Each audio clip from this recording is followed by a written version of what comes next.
Hey Bensley, it's Miss Sadamak. I'm here to read a book to y'all today. I miss you so much. I hope you're staying happy, healthy, and safe.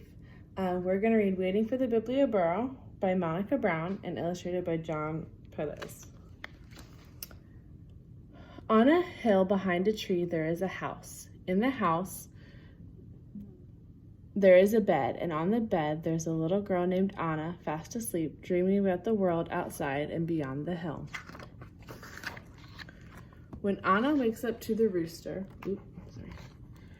Papi is already at work on the farm and Mommy is busy in the garden. Anna bathes her little brother and feeds the goats and collects the eggs to sell at the market. After breakfast, Anna and her mother walk down the hill. Anna closes her eyes against the sun and wishes she was back in the cool of the house with her libro, her book. Anna has read her book, her only book, so many times she knows it by heart. The book was a gift from her teacher for working so hard on reading and writing. But last fall, her teacher moved far away, and now there's no one to teach Anna and the other children in the village.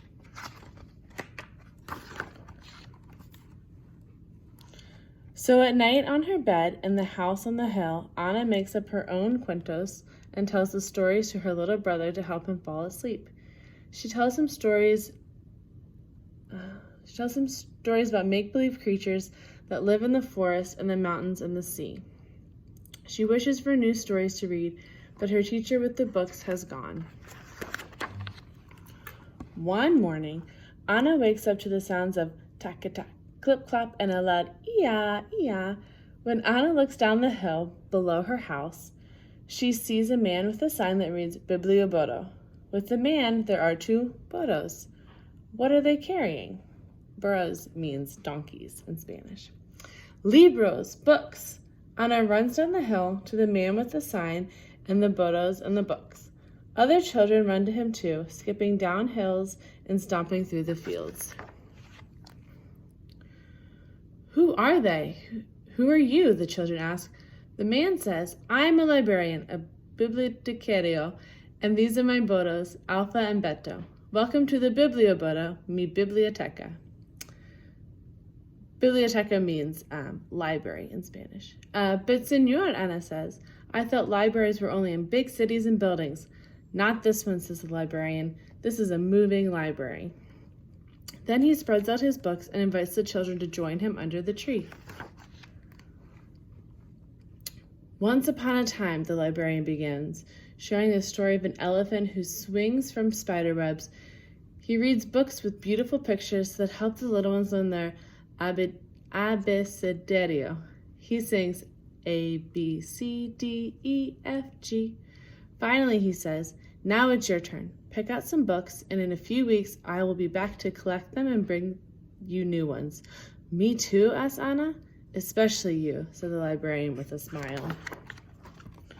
So many cuentos. While Alpha and Beto chomp the sweet grass under the tree, Anna picks up book after book and finds pink dolphins and blue butterflies, castles and fairies, talking lions and magic carpets.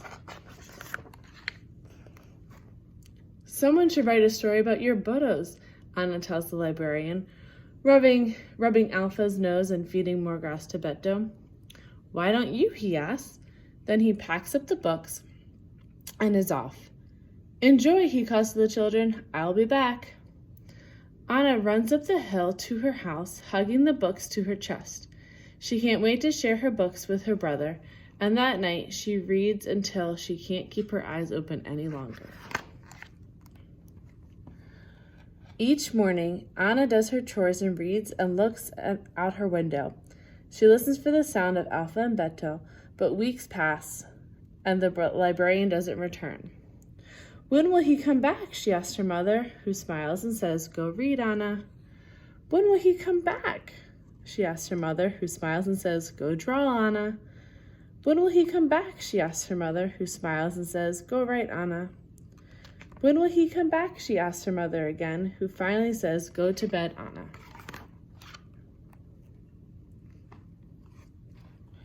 One night, Anna dreamed she was flying over her country. on a butterfly's back. In her dream, she crosses mountains and oceans and rivers and jungles, bringing stories everywhere she goes. Stories fly from her mouth and fingers like magic, falling into the hands of the children waiting below.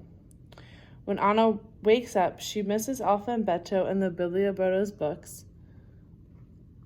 She remembers that the librarian told her she could write a book, and so with paper and pencil, she does.